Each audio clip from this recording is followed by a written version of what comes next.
Olá, eu sou Douglas Moretti e você está no Instituto Moretti Cursos Odontológicos. Bem, pessoal, e o tema de hoje, nós estaremos falando sobre as biópsias e os exames anatomopatológicos realizados sobre as biópsias, falando da importância deste procedimento cirúrgico e desta análise patológica. E também estaremos mostrando um caso clínico de metástase de hepatocarcinoma em margem gengival.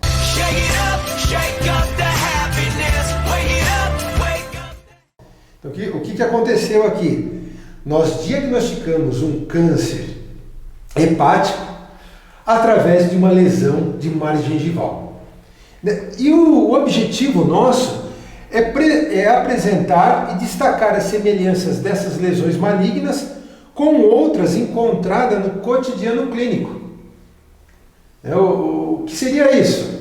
É que essa lesão, desse caso em si, ela é muito semelhante a um granuloma.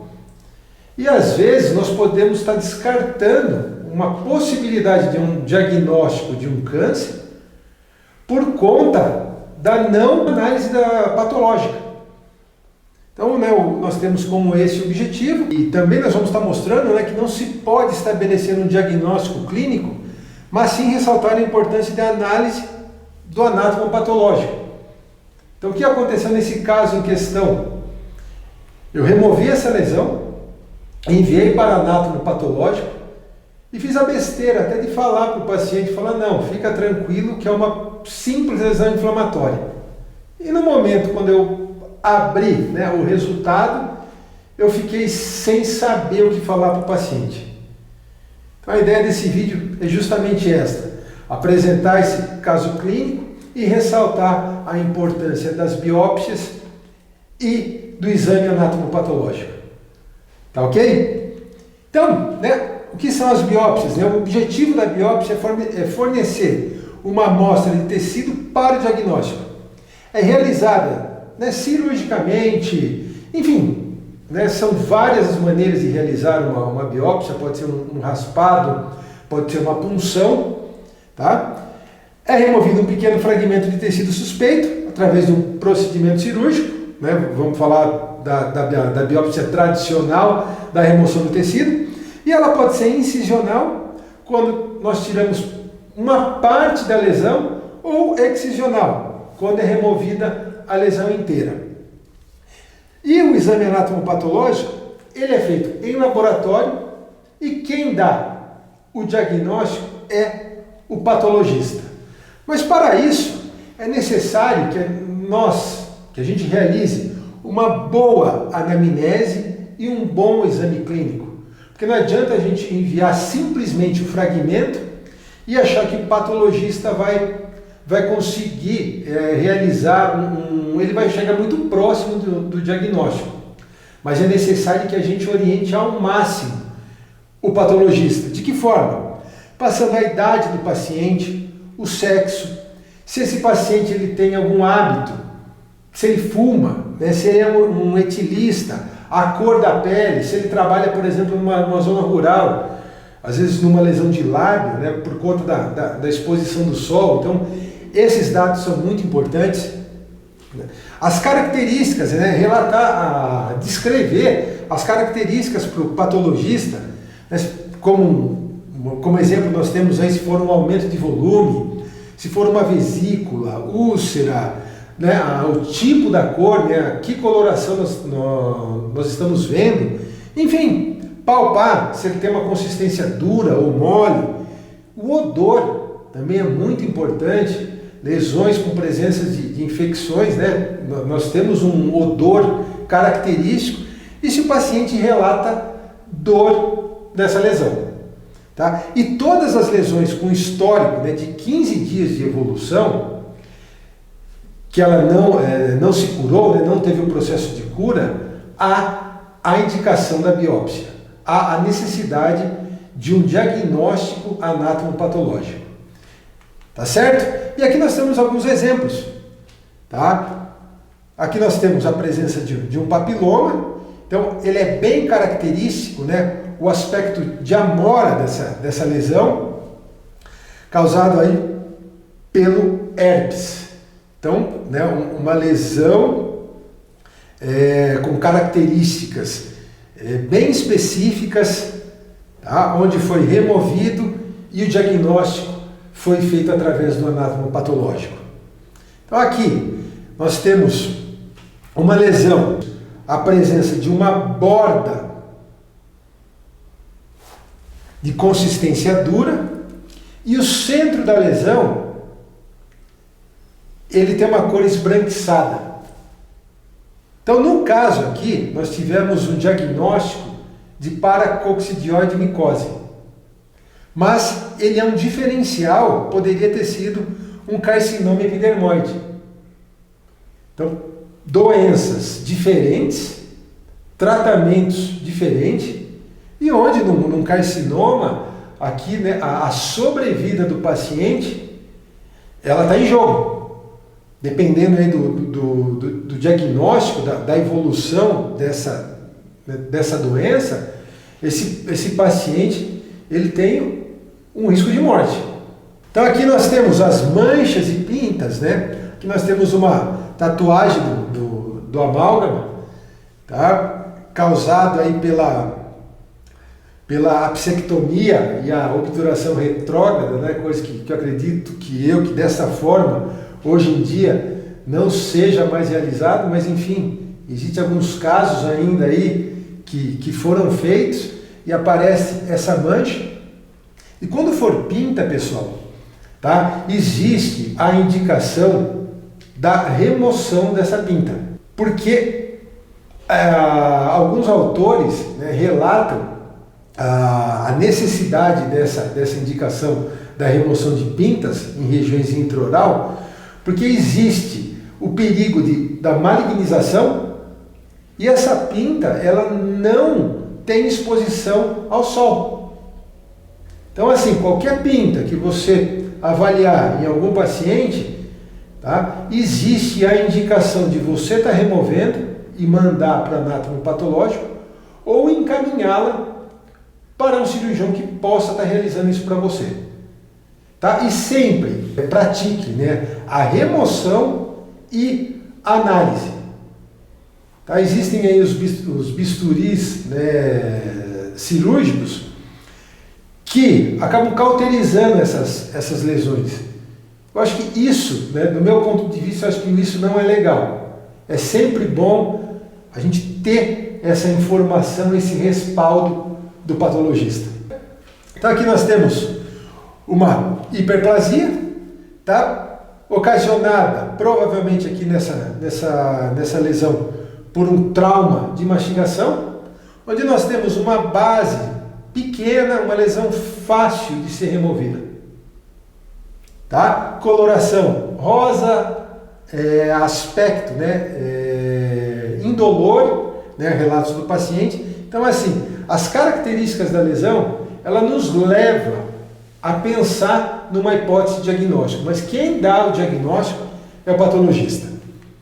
Tá ok? Aqui, ó, uma lesão enorme, hiperplásica, por conta de uma prótese total mal adaptada. Ideal aqui, pessoal, quando surgir um caso desse, eu não faço, né, uma remoção grande desse tecido, mas assim, faça um ajuste nessa prótese. Remova a flange, porque com certeza é essa desadaptação que causou toda essa lesão hiperplásica, tá certo? Aqui uma outra lesão também causada por uma prótese desadaptada.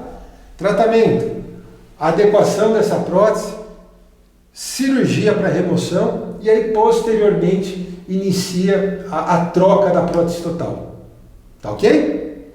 Aqui, ó, tumor gravídico, né, muito comum em gestantes, né, por conta aí da grande variação hormonal que as gestantes apresentam, né, na gestação.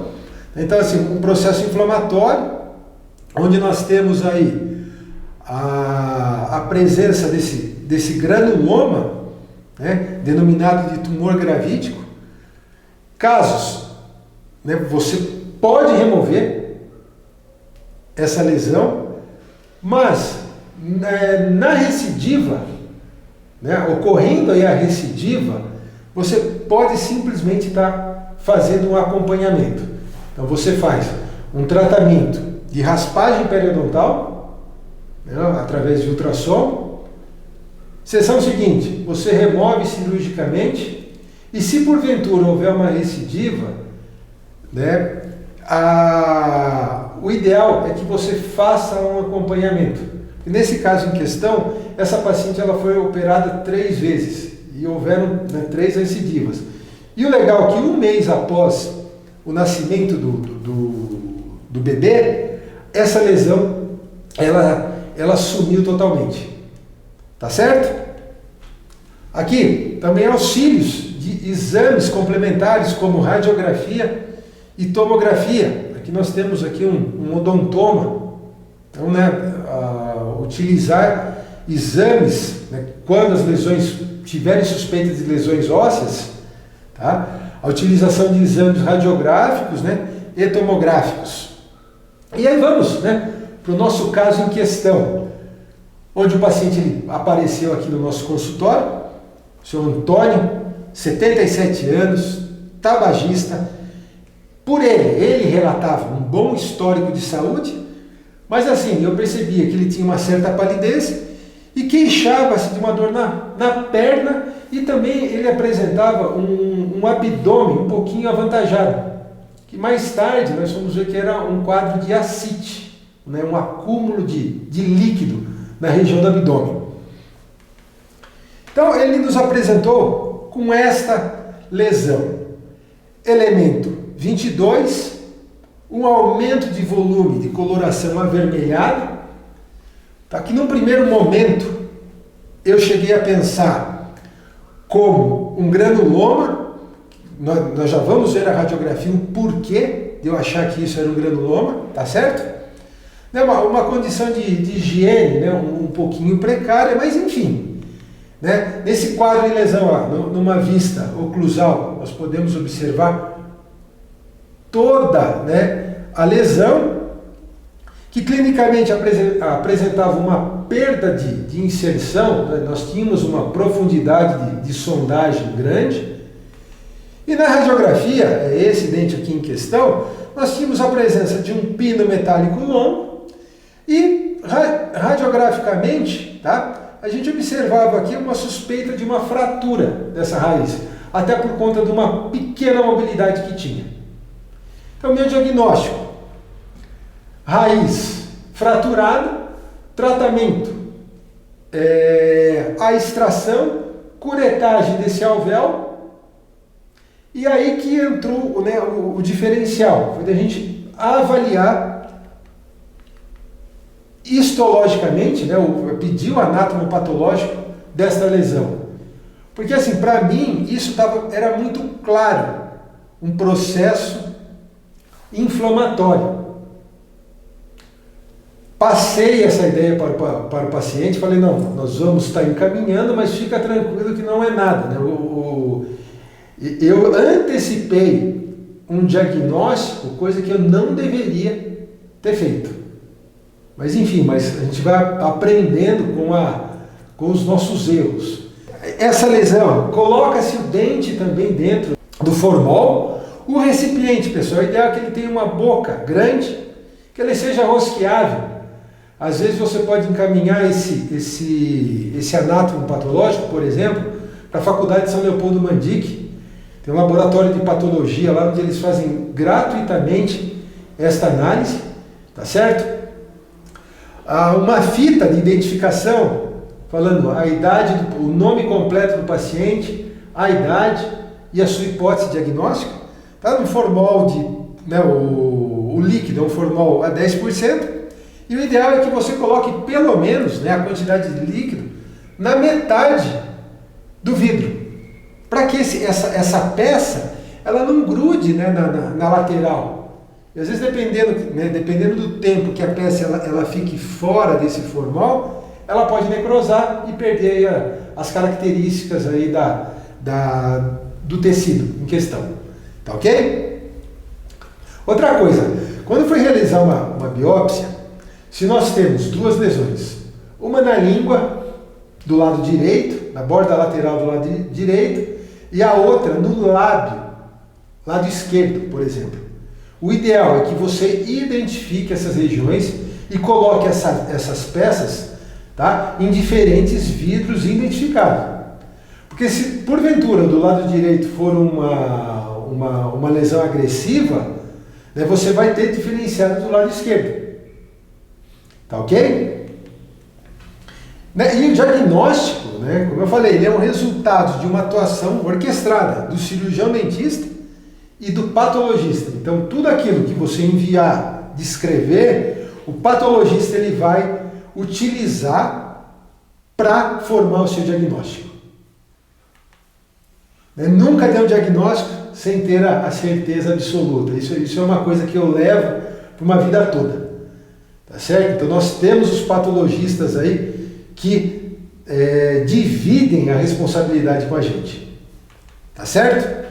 Então, se dente foi extraído, né, o material foi enviado, aqui nós temos um pós-operatório de 15 dias, tá, onde nós podemos observar totalmente a remissão aí da lesão, e nesse dia, nesse retorno desse paciente, eu abro, né, o envelope com o resultado, né, que é uma lesão de margem gengival. Eu coloquei, né, como uma hipótese de diagnóstico granuloma, e quando eu abro, eu recebo que é uma lesão tumoral infiltrativa indiferenciada sugestiva de metástase. Então, naquele momento, para mim, sinceramente, eu não sabia nem o que falar para o paciente. Eu não sabia nem que existia esse tipo de metástase. Fiquei numa situação assim muito embaraçosa, né? Muito embaraçosa, vou falar dessa forma. Tá? Tive que me reestruturar e passar essa informação para o seu Antônio, né? Que era um senhor, né, com uma simpatia muito grande, né? E eu lembro, né, desse dia que ele falou: porra, doutor, você está atrapalhando minha pescaria de hoje, né? E eu tendo que passar essa informação para ele. Tá certo? E aí, esse exame, né, essa primeira biópsia, né, esse primeiro anátomo, ele foi submetido a um outro exame biológico chamado de imunohistoquímico, com alguns marcadores, aonde, através de outros tipos de exame, como tomografia, enfim, foi constatado um carcinoma hepatocelular metastático. Então, assim, né, a lesão primária, o diagnóstico primário foi feito através de uma biópsia odontológica, associado, né, claro, a um anátomo patológico aí de um patologista, que provavelmente também era um dentista. Tá certo? E infelizmente houveram algumas recidivas. Então as recidivas elas foram ficando cada vez maiores, né? Sempre, né, apesar de ter esse diagnóstico inicial em mãos, nós sempre fizemos, né, o anátomo, né, das recidivas, tá ok? E infelizmente esse paciente ele veio a óbito, né, acho que um pouco tempo depois, tá? E assim, quando a gente fala de metástase à distância, né, elas são raras, tá? Envolve 1% dos tumores malignos, né, que acabam ocorrendo na boca. É mais comum na mandíbula, quando comparada à maxila. São tumores primários de pulmão, rim, mama ou fígado, no nosso caso. 30% dos casos, as lesões bucais são os primeiros sinais da doença. E quando detectados, são indicativos de malignidade avançada. Foi o nosso caso em questão. É o caso do seu Antônio, onde nós fizemos um diagnóstico primário e a lesão ela já estava bem avançada. Quando a gengiva é cometida, geralmente se caracteriza pela presença de lesões exofíticas, como foi mostrado, na margem gengival e ao redor de dentes em alvéolos pós-extração, podendo também atingir tecidos periimplantares. Na literatura existem descrições dessa mesma lesão em regiões ao redor de implantes. Tá certo? Então qualquer aumento de volume, coloração avermelhada ao redor de dente e implante, por mais que você ache que é um granuloma, um processo inflamatório, quem tem que falar isso é o patologista. Tá ok? Sua coloração é avermelhada devido à sua intensidade de vascularização e os aspectos microscópicos são compatíveis com uma lesão tumoral infiltrativa indiferenciada, o que é sugestivo de metástase, né? O que foi o resultado do anátomo que eu recebi. Tá certo, pessoal? Então esse vídeo nosso, né, ele descreveu um caso clínico de metástase de um hepatocarcinoma em margem gengival do elemento 22, com o objetivo de apresentar e destacar as semelhanças, né, que eu estou falando desde o começo do nosso vídeo. É essa similaridade dessas lesões que nos levam às vezes a ter um erro grave, de talvez de jogar fora essa lesão achando que é um granuloma e na verdade você tem ali um diagnóstico de um câncer extremamente agressivo que se o seu paciente fica sabendo através desse seu exame, esse paciente ele pode ter uma sobrevida maior, uma qualidade de vida melhor. Tá ok, pessoal? E se vocês gostaram desse vídeo, compartilhe com seus amigos, se inscreva no nosso canal e deixe seu joinha, para que mais cirurgiões dentistas possam ter esse tipo de informação. Tá ok? Um abraço e até mais.